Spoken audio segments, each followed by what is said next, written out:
Assalamualaikum warahmatullahi wabarakatuh. Saya Adita Teguh Maulana. Pada kesempatan kali ini, kita akan membahas poin-poin penting yang ada di artikel non-penelitian saya yang berjudul Bisnis Intelijen dalam Dunia E-commerce, Menyelami Data Pelanggan dan Penjualan. Oke, baik. Adapun yang bakal kita bahas yaitu bagian abstrak, pendahuluan, pembahasan, kesimpulan, dan nanti jika masih ada waktu mungkin daftar pustaka gitu ya. Oke, mungkin langsung saja kita ke bagian abstrak supaya mendapatkan gambaran secara umum eh, isi dari artikel yang saya buat gitu ya. Oke, baik. Dalam artikel yang saya buat yaitu membahas tentang peran penting bisnis intelijen dalam industri e-commerce. Dalam era digital yang kompetitif, perusahaan e-commerce harus mengandalkan analisis data yang cerdas. Bisnis intelijen membantu dalam mengumpulkan data yang relevan dan menganalisis data pelanggan dengan efektif. Selain itu, artikel ini menjelaskan bagaimana bisnis intelijen membantu menganalisis tren penjualan, meramalkan permintaan, dan meningkatkan efisiensi operasional. Dengan memahami cara menggali data pelanggan dan penjualan, perusahaan e-commerce dapat meningkatkan pengambilan keputusan, meningkatkan kualitas layanan, dan mencapai keunggulan kompetitif di pasar yang terus berubah. Oke, kemudian kita lanjut ke bagian pendahuluan. Di bagian pendahuluan ada 3 poin yang saya bahas. Yang pertama yaitu e-commerce. Nah, di sini saya sudah ambil inti atau poinnya penjelasan tentang e-commerce yaitu e-commerce merupakan suatu transaksi saling tukar menukar barang antar satu dengan yang lainnya untuk memenuhi kebutuhan sehari-hari secara digital. Dalam hal ini, e-commerce memudahkan para pelaku bisnis untuk berinteraksi dan bertransaksi melalui media internet. Nah, untuk poin yang kedua yaitu tentang bisnis intelijen. Nah, untuk poin-poin yang dibahas atau intinya adalah bisnis intelijen adalah kumpulan aktivitas dan strategi yang digunakan untuk memahami situasi bisnis dengan melakukan analisis pada data yang dimiliki oleh organisasi. Nah, pada konsep dasar dari bisnis intelijen ini adalah pengumpulan data yang relevan dan teknik analisis data pelanggan yang efektif. Kemudian untuk poin yang ketiga, di bagian pendahuluan, saya mencantumkan tentang penerapan bisnis intelijen dalam e-commerce. Nah, penerapan bisnis intelijen pada transaksi penjualan di e-commerce seperti Shopee, di sini saya ambil contoh yaitu Shopee, membantu peran dari bisnis intelijen itu membantu dalam mengumpulkan data penjualan, menganalisis tren penjualan, menemukan peluang bisnis baru, dan mengoptimalkan strategi pemasaran. Nah, dalam konteks ini, berdasarkan yang ditulis oleh Mustajab pada tahun 2003 dalam data Indonesia.id, jumlah pengguna e-commerce di Indonesia itu mencapai 178,94 juta orang pada tahun 2022. Nah, jumlah tersebut itu meningkat 12,70% dibandingkan tahun sebelumnya yang sebanyak 158,60 juta pengguna. Melihat tren itu, pengguna e-commerce itu di Indonesia terpantau terus meningkat. Nah, dan jumlahnya diproyeksikan itu mencapai 199,40 juta pengguna hingga akhir tahun 2023 ini. Nah, dalam konteks ini pastinya memungkinkan oh, bisnis intelijen itu digunakan untuk menganalisis dan mengolah data penjualan yang besar dan kompleks. Karena apa? Dengan menggunakan alat bisnis intelijen, pemilik e-commerce itu dapat mengubah data transaksi penjualan menjadi informasi yang berkualitas dan relevan. Hal ini memungkinkan mereka untuk melihat tren penjualan, perilaku konsumen, dan preferensi pasar dengan lebih baik gitu. Nah, kira-kira seperti itu di bagian pendahuluan. Oke, untuk bagian pembahasan, ada beberapa poin yang saya bahas. Poin pertama yaitu tentang konsep dasar aplikasi e-commerce. Nah, konsep dasar aplikasi e-commerce adalah bahwa konsumen itu berbelanja secara online melalui pasar atau toko online menggunakan internet. Kemudian mereka masuk ke server transaksi atau masuk di dalam eh, aplikasi e-commerce-nya gitu ya dan memberikan informasi untuk melakukan pembelian. Jadi kita melakukan pemesanan lah gitu ya di dalam e-commerce itu, atau analogi kayak kita tadi Shopee ya, mungkin masuk ke Shopee gitu ya. Setelah itu kita memesan dan informasi transaksi dikirim melalui jaringan pintu atau yang biasa disebut dengan private gateway gitu ya.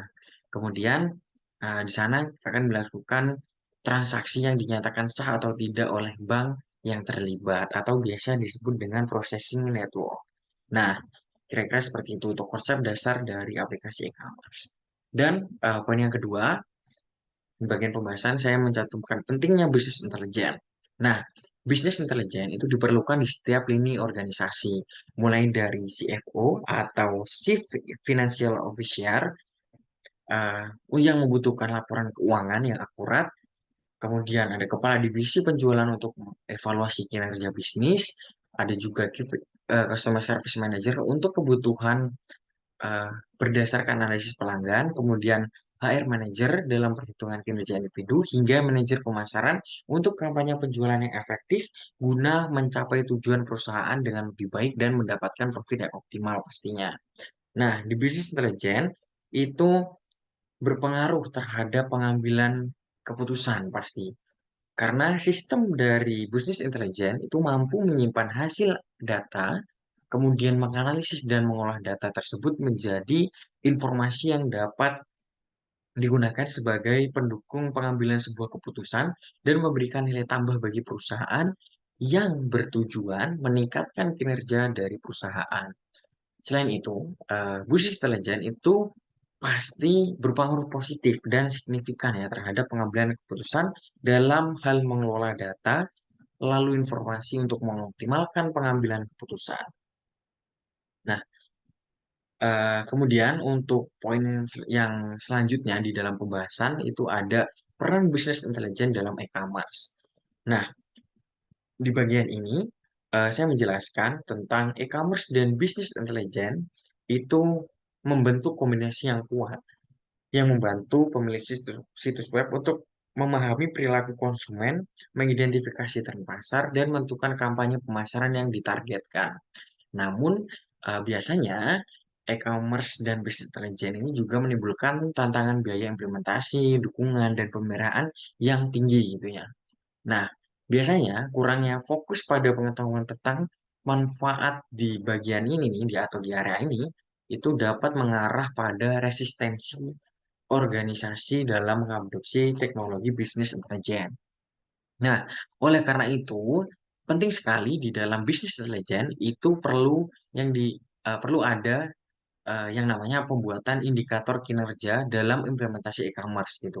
Seperti eh, total kunjungan atau penjualan atau tingkat tinggalkan keranjang belanja gitu ya, ataupun yang lainnya yang bersifat aktivitas dalam aplikasi e-commerce itu gitu ya, yang membantu mengatasi masalah fokus yang kurang jelas dan meningkatkan proses organisasi gitu.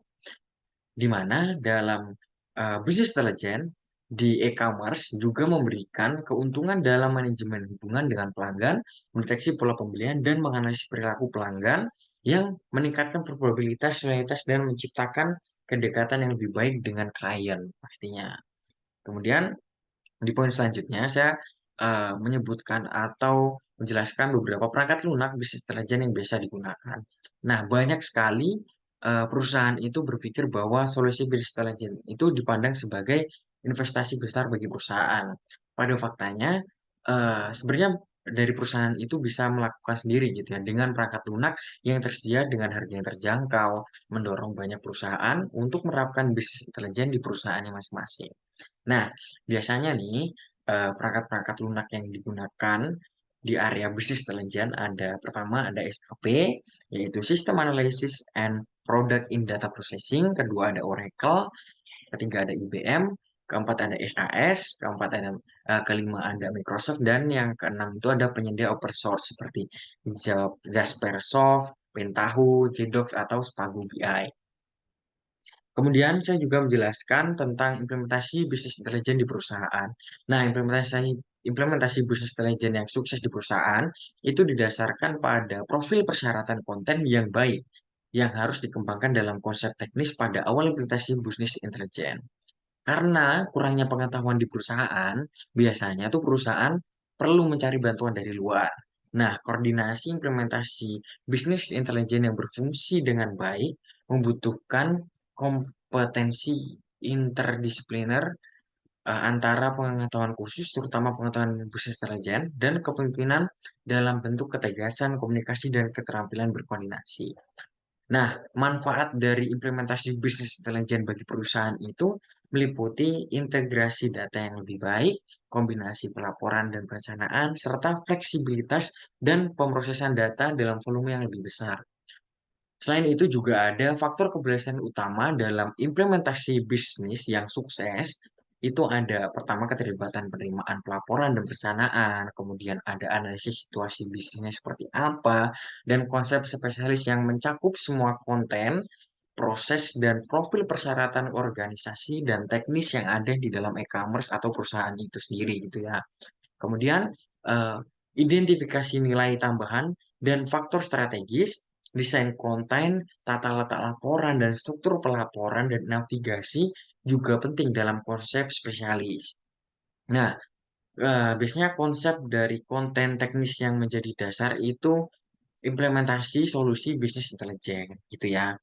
Nah, kemudian mungkin kesimpulannya dari beberapa hal yang ada di dalam artikel yang saya buat adalah yang pertama, yaitu dalam era e-commerce yang kompetitif pada saat ini, bisnis intelijen itu menjadi kunci kesuksesan perusahaan.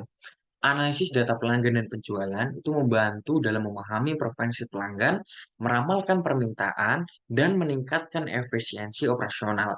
Dengan bisnis intelijen, perusahaan itu dapat mengambil keputusan yang lebih baik, meningkatkan kualitas layanan, dan mencapai keunggulan kompetitif di pasar yang terus berubah. Nah, kemudian selain itu, di dalam artikel saya ada beberapa referensi yang saya gunakan untuk menyusunnya, yaitu ada 12 referensi yang saya gunakan sebagai berikut ya. Oke, mungkin itu saja yang dapat saya sampaikan atau penjelasan secara singkat atau inti-inti dalam artikel saya. Apabila ada kurangnya, saya mohon maaf. Dan saya akhiri. Wabillahi taufiq. Wassalamualaikum warahmatullahi wabarakatuh.